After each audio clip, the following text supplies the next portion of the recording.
Saúde. Olá, bem-vindos ao Jovem Pan Saúde. Eu sou Lívia Fernanda e no programa de hoje vamos falar sobre os cuidados com a alergia durante o inverno. Com as temperaturas mais baixas, elas tendem a atacar com frequência ainda maior. E para conversar conosco sobre este tema, estamos hoje com Fábio Chigres Kuchner, que é vice-presidente da Associação Brasileira de Alergia e Imunologia, e a Ekaterine Guduris, alergista especialista em alergia pediátrica e também coordenadora do Departamento Científico e Imunodeficiências da Associação Brasileira de Alergia e Imunologia. Muito obrigada pela participação dos nossos especialistas. Vamos começar aqui essa conversa tão importante, né? Principalmente porque recentemente nós tivemos, o Dia Mundial da Alergia e nós estamos no inverno aqui no Brasil, uma época que naturalmente essa doença se manifesta com maior frequência nas pessoas. Eu gostaria de começar com o Dr. Fábio. Quais são os principais cuidados que nós devemos tomar em casa com a alergia, principalmente nessa estação mais fria do ano, doutor? Olá, Lívia. Olá, Ekaterine. É um prazer estar aqui para a gente conversar sobre alergia. A Organização Mundial de Saúde criou esse dia como um alerta, é o Dia Mundial, internacional da alergia, como um alerta sobre a grande prevalência dessa doença. Se estima que cerca de 300 milhões de pessoas têm asma e 500 milhões tem rinite alérgica, então são alergias respiratórias muito frequentes, né? E o grande perigo relacionado às alergias respiratórias mora conosco dentro de casa. Existe uma predisposição familiar para alergia, mas em geral os grandes causadores de alergia são os ácaros da poeira que moram dentro do nosso quarto e também em menor instância os animais domésticos, além de outros possíveis alérgenos, quer dizer, substâncias que estimulam o sistema imunológico a responder de uma forma exagerada. De um modo geral, o grande foco de prevenção deve ser no quarto de dormir, diminuindo estofados que criam poeira, almofadas, excesso de livros, tapetes, cortinas, se possível, cobrir colchões e travesseiros com capas impermeáveis.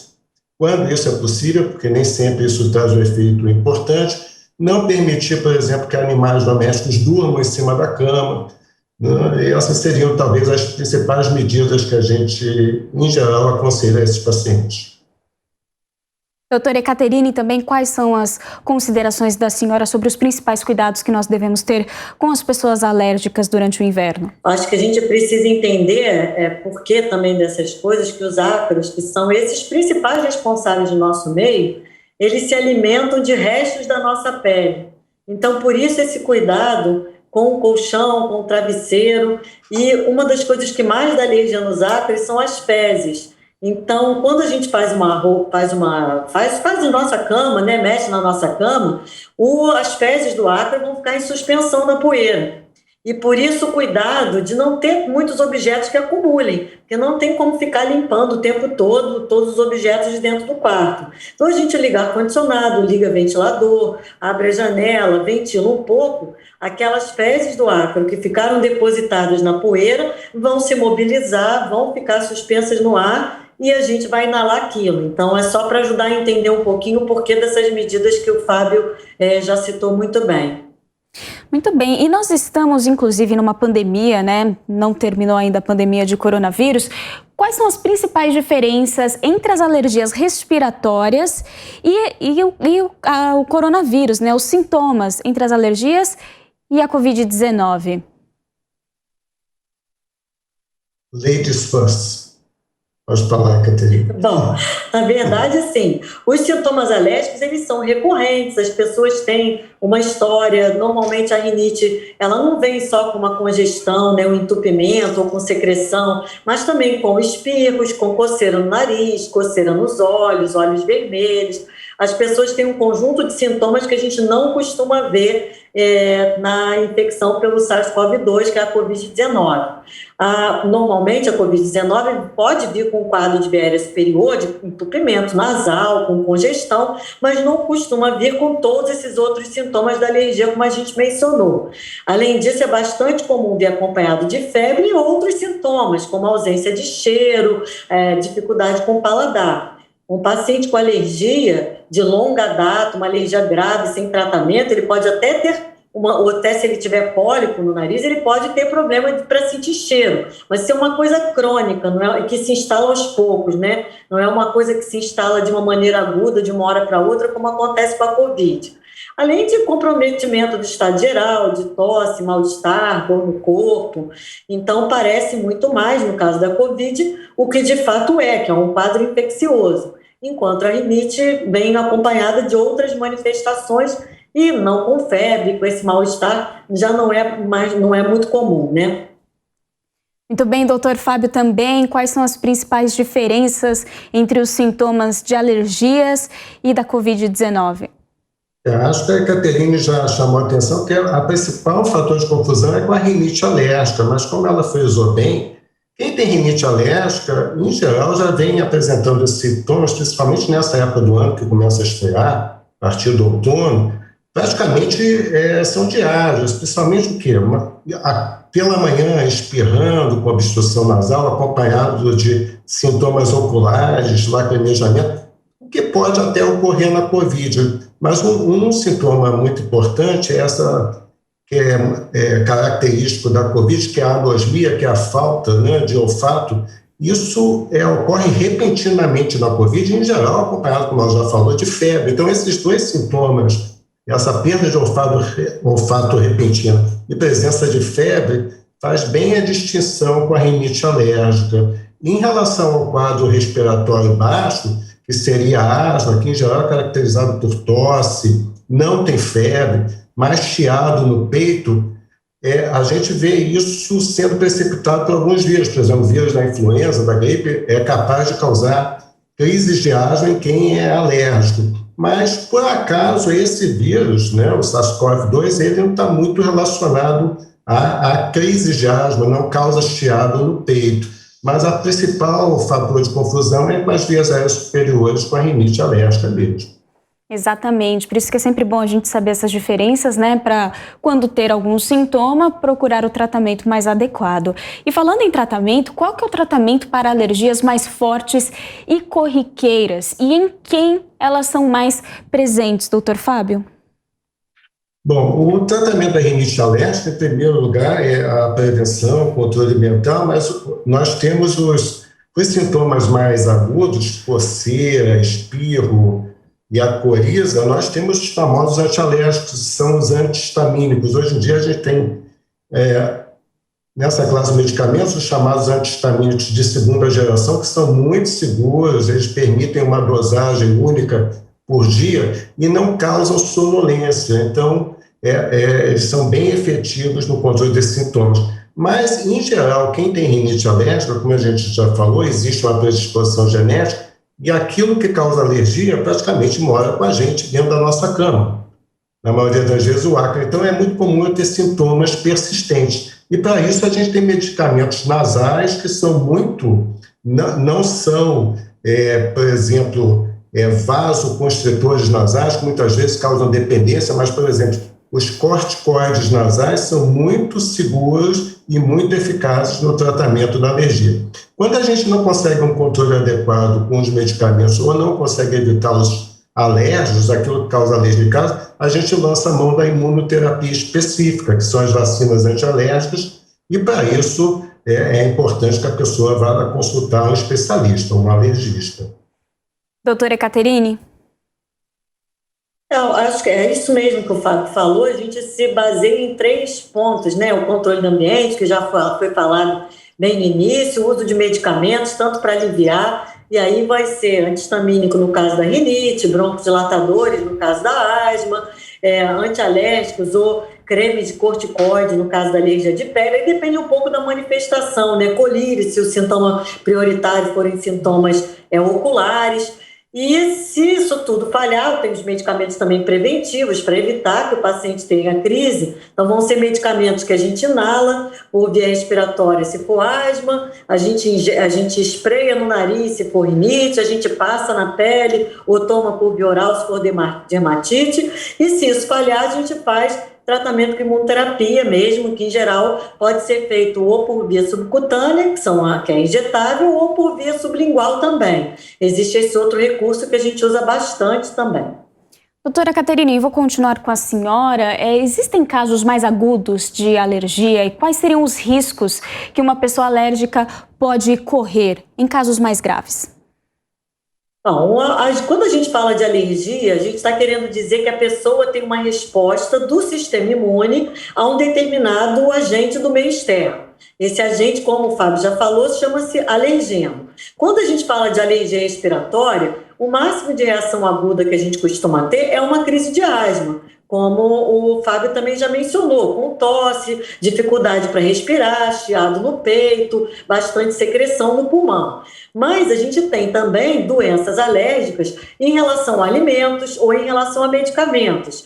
Esse tipo de quadro já são quadros que podem acontecer mais agudamente com o que a gente chama de anafilaxia, que é uma reação que pode acometer vários órgãos nossos. Então, a gente pode ficar empolado, com urticária, inchar os olhos, ter dificuldade para respirar, fazer um edema de glote, né, com muita dificuldade para respirar, fazer broncoespasmo, chiado no peito também, ter diarreia, ter vômito, ficar um pouco confuso, ficar meio sonolento. Então, essas reações são reações mais graves e mais agudas, que podem acontecer, como eu já disse, com alguns medicamentos e com alguns alimentos. Então, essa é a reação grave, não é qualquer alergia, né? Quando a gente fala alergia, são muitos sintomas diferentes, muitas doenças diferentes, né? Doutor Fábio, nos casos graves, como a doutora Caterine acabou de descrever para a gente, o que o paciente deve fazer? Procurar ajuda médica no mesmo instante? Não, sem dúvida. Nesses casos de anafilaxia, a gente chama anafilaxia a alergia que mata, né? Então, por exemplo, na infância, né, entre as crianças, a principal causa de anafilaxia são alimentos, e são os mais comuns, embora seja uma coisa, vamos dizer, acometa 5 a 4% das crianças, o leite, o ovo são os mais comuns, né? Mas, e assim, em geral, o que causa anafilaxia são as coisas que mais comumente a gente entra em contato, e a pessoa reage exageradamente porque tem uma predisposição. Então, assim, da mesma maneira, o uso de analgésicos, antitérmicos, anti-inflamatórios, por isso que é importante não fazer automedicação. Nesses casos, em geral, quando o paciente já tem uma orientação do alergista, a gente sempre orienta que ela tenha o tratamento de escolha e imediato, tanto em casa, quando for possível, ir no pronto-socorro, é o uso de epinefrina, que é a adrenalina. E a gente está há vários anos, a Sociedade de Alergia, a Sociedade de Pediatria, lutando para que a gente consiga, junto à Anvisa, a liberação do autoinjetor de adrenalina auto-aplicável, que a pessoa pode aplicar sem ter um conhecimento, né, prévio de enfermagem ou de medicina. Então, isso salva vidas e é uma luta que a gente tenta conseguir. Mas, quando houver um sintoma desse mais grave, com obstrução das vias aéreas superiores, sensação de desmaio, empolar o corpo todo junto a esses sintomas, tem que ir diretamente ao pronto-socorro, e o tratamento inicial é adrenalina intramuscular do lado lateral da coxa. Informações valiosas. Doutor, no início da sua fala o senhor falou das crianças. Vamos falar um pouquinho mais sobre os pequenos. Como que nós podemos identificar a presença da alergia numa criança? Quanto mais cedo for identificado, é melhor? Como que funciona esse diagnóstico? Como nós já falamos anteriormente, em geral existe uma predisposição familiar. Então é importante a gente identificar na família se pai ou mãe são alérgicos. Se os dois têm alergia, a criança tem 70% de chance de se tornar alérgica. Então, isso já é um importante dado na história para a gente tentar identificar a alergia. E, normalmente, quem é alérgico pode não ter uma só manifestação, por exemplo, não só ter alergia respiratória.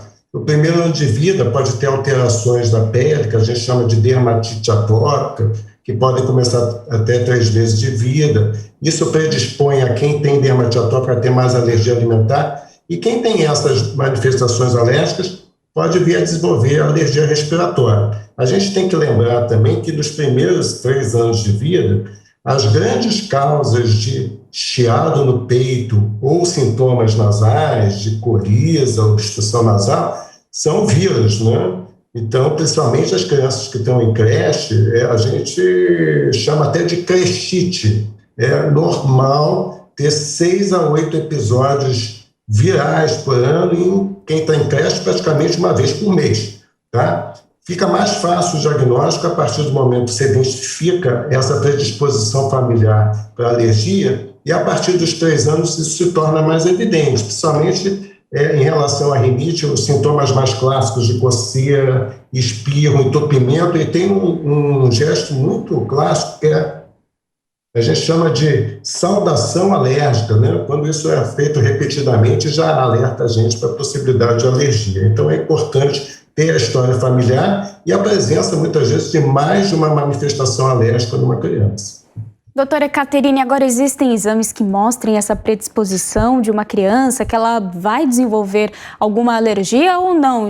Os pais vão descobrir mesmo no susto ali, quando ela comer algo e se empolar toda, como que é?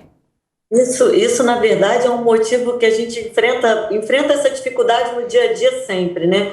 O diagnóstico, como o Fábio falou, é você ter sintomas, que são sintomas característicos, e você ter história de exposição. E a gente vai à cata, então, de descobrir qual é o medicamento, qual é, né, se é o ácaro mesmo. A gente tenta descobrir. Existem exames, teste na pele ou exames de sangue, para confirmar. E o que se faz normalmente é uma grande confusão com isso. Então, as pessoas não são só os leigos, não, médicos de outra especialidade. Tem uma tendência a pensar que você pode fazer o famoso check-up alérgico. Então, você vai no laboratório, colhe os exames, vê a que dá positivo para o que você pode ser alérgico. Isso não funciona dessa maneira. É exatamente como você falou na segunda opção. A gente vê um quadro clínico compatível, sintomas, né, coisas no exame físico, quando a gente olha a criança, o paciente, e a gente suspeita de um determinado agente, então tudo é história da família, o que aquele paciente comeu, qual foi o medicamento que ele tomou, que outros sintomas estão associados, o que a gente vê no exame físico do nariz, do pulmão, da pele, e a gente suspeita de um processo alérgico, suspeita de um agente que seja causador daquele quadro. E aí você pode confirmar isso com exames. E os exames podem, inclusive, não confirmar, mas a história clínica ela é soberana e a gente confia muito nisso, mas ao contrário a gente nunca faz, porque se a gente faz exames, por exemplo, para vários alimentos, a gente fizer 100 pacientes, né, 100 pessoas colhendo o mesmo exame, muitas dessas pessoas, aliás, a grandíssima maioria, pode ter exame positivo para um alimento, por exemplo, ou mais de um, comer aquele alimento e não ter absolutamente nada. Então, uma coisa é o que a gente chama de sensibilização, é o que a gente vê no teste na pele, é o que a gente vê no exame de sangue. E outra coisa é ser alérgico. O ser alérgico significa ter um sintoma, ter um sinal, ter uma manifestação clínica quando em contato com aquela substância, ou com alimento ou com medicamento. Então, não tem como saber antes, tem como saber na hora que o quadro acontece. Doutora Caterine, agora o doutor Fábio também falou sobre a dermatite atópica, que são lesões, coceiras na pele, que aparecem geralmente na infância. E eu te pergunto, existe cura, tratamento? Essa alergia pode acompanhar a vida adulta dessa criança? Doutora Caterine. Pode, pode sim. A dermatite atópica, o Fábio também já comentou, costuma começar a aparecer depois dos 4 meses de vida. Antes a gente vê muito mais outro tipo de lesão de pele. E são lesões que a gente sabe que quanto mais graves, mais a tendência é que isso seja levado para a fase adulta.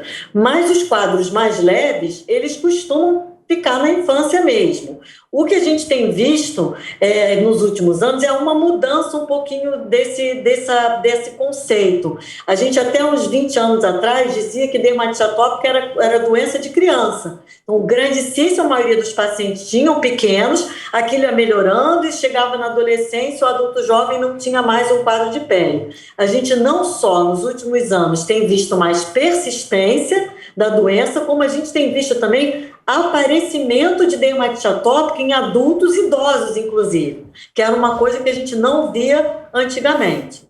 Então, pode melhorar? Pode, mas a gente tem visto mais persistência e até aparecimento em pacientes adultos ou até mesmo idosos. Agora, doutor Fábio, as pessoas costumam usar também medicamentos, claro, recomendados pelos médicos, como comprimidos, mas também o uso de chás ou ervas medicinais, né? O que o senhor pode falar sobre esses tipos de tratamento mais alternativos? Olha, em geral, nós como imunologistas, né, nós utilizamos muito medicações baseadas em evidência. Por outro lado, o que acontece? O uso dessa medicina alternativa, ela não alcança as revistas científicas. Existe uma certa restrição para a publicação também dessas pesquisas com essas alternativas medicinais. Então, normalmente a gente baseia a nossa prática no que a gente chama de ensaios clínicos controlados, com placebo. Então, a falta de estudos com esses medicamentos nesse sentido limita um pouco a atuação, né? E hoje em dia a gente tem medicações muito efetivas e muito seguras para o controle da alergia, fora o controle ambiental e também a imunoterapia, que para todas as faixas etárias garantam um tratamento muito seguro e eficaz. Muito bem. Logo no início nós falamos sobre o coronavírus e eu gostaria de fazer uma outra pergunta relacionada ao tema. As pessoas alérgicas têm algum sintoma excepcional ou de maior incidência quando contraem Covid-19? A gente pode começar com a doutora Ekaterine e em seguida o doutor Fábio. Não, na verdade não. E depois de muito tempo, né, porque como eu brinco que em relação à Covid-19, a gente fica permanentemente numa situação de trocar os pneus com o carro andando, essa é a sensação que a gente tem. Então a gente está sempre correndo atrás de informação e de pesquisa e de confirmar o que a gente observa na prática e conversar com os colegas e ler. E, então, no início, se tinha muito receio, até porque os pacientes com quadro de alergia respiratória mais importante, eles são mais suscetíveis ao vírus influenza, por exemplo. Inclusive, tem indicação de receber a vacina anti-influenza, principalmente eu estou falando dos asmáticos, né? E, no final das contas, no início, a gente observando com a evolução com a Covid-19, a gente não tinha noção se esses pacientes teriam sintomas mais graves, se eles teriam mais risco. E o que a gente tem visto, apesar de alguns trabalhos não serem todos, né, coerentes, alguns dão dados muito discrepantes, o que a gente tem visto, basicamente, é que não existe uma chance maior de se infectar, não existem sintomas diferentes. Os pacientes não têm uma tendência a evoluir de uma maneira particularmente mais grave e isso são os dois pontos principais. Nem tem mais risco de ter infecção e nem tem quadro mais grave da Covid-19 por serem alérgicos. A gente não tem visto isso. Doutor Fábio. A Caterine chamou bem a atenção em relação ao vírus influenza da gripe, né, que tem a vacinação anual e é recomendado para todos os alérgicos, principalmente os asmáticos. E a gente, como ela falou, está aprendendo, está mexendo no motor com o carro andando. Então, a princípio, se imaginou o SARS-CoV-2 como um vírus respiratório, mas ele vai além de ser um vírus respiratório, ele atinge o corpo todo de uma maneira diferente, não, a porta de entrada dele é através do aparelho respiratório. E algumas surpresas foram acontecendo com publicações, inclusive mostrando que nos pacientes com alergia respiratória, né, a entrada do vírus é dificultada por falta de uma proteína que facilita, né, a entrada desse vírus. Então, assim, embora não se possa bater martelo em relação a isso, ao contrário do que poderia se pensar em relação à influenza, Parece que a inflamação do tipo alérgico até protege contra a Covid, principalmente em faixas etárias menores, né? Então, realmente não há um risco maior do paciente alérgico ser acometido pela Covid, não vai causar maior dano do que da população normal. Estamos chegando ao final da nossa entrevista. Doutora Ekaterine, quais são as suas considerações finais? Lembrando que, claro, estamos falando, sobre o inverno, tivemos recentemente o Dia Mundial da Alergia, mas a alergia tem durante o ano todo, né, doutora? Então, quais são as suas considerações finais para que todas as pessoas estejam sempre alerta para levar isso da melhor forma? Na verdade, eu acho que os quadros alérgicos, na sua maioria, eles são quadros leves, né? Eu queria só pegar um ganchinho em relação ao medicamento, como o Fábio estava conversando. A maior parte dos quadros alérgicos, tanto a alimentos, a medicamentos, alergia ocular, asma, dermatite atópica, a maioria são quadros leves. E que a gente faz tratamentos sintomáticos, um bom controle do ambiente, isso costuma resolver. E a gente deve evitar, sempre que possível, fazer medicamentos sem necessidade.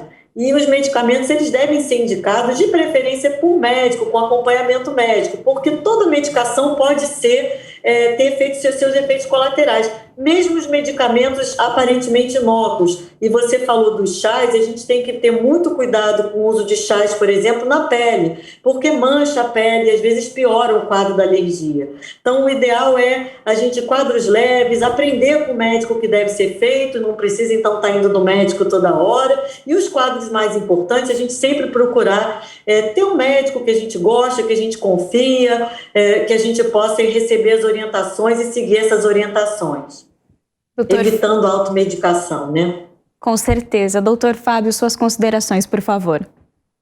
Como a gente já falou, existe uma predisposição familiar para alergia. Em geral, a família, né, pai, mãe, se não é na primeira geração, a avó é alérgica e de um modo geral, existe um cuidado maior, né, no controle da poeira doméstica. Mas muitas vezes existem atitudes não efetivas que vai passando de geração para geração, né? Então, principalmente nessa época de inverno, né, é importante garantir a vacina contra a gripe. A gente está vendo que está muito defasada essa vacina gripe, por conta também da vacinação Covid, é muito importante, principalmente os pacientes asmáticos. Cuidado na retirada de roupas que estão guardadas há muito tempo. A gente teve uma queda de temperatura muito importante recentemente, então aquelas roupas que estavam guardadas, elas podem conter ácaros da poeira, então cuidado ao retirar. E de um modo geral, é o que a Ekaterine falou, esses cuidados gerais com a alergia, não se automedicar, porque a gente viu que, por exemplo, a alergia alimentar e a alergia a medicamentos geralmente são causados pelos medicamentos mais comuns que a gente utiliza. Então, essas seriam as orientações mais gerais nesse sentido. Nós conversamos com o Dr. Fábio Chigris Kushner, vice-presidente da Associação Brasileira de Alergia e Imunologia, e com a doutora Ekaterine Gudris, alergista, especialista em alergia pediátrica, coordenadora do Departamento Científico de Imunodeficiências da Associação Brasileira de Alergia e Imunologia. Gostaria de agradecer aos nossos especialistas pela conversa e os esclarecimentos. Muito obrigada. Obrigada a vocês. Obrigado, Lívia. Obrigado a todos que nos assistem. Obrigada a você que nos acompanhou até aqui. Tenha uma ótima semana. Jovem Pan Saúde fica por aqui e até mais. Saúde.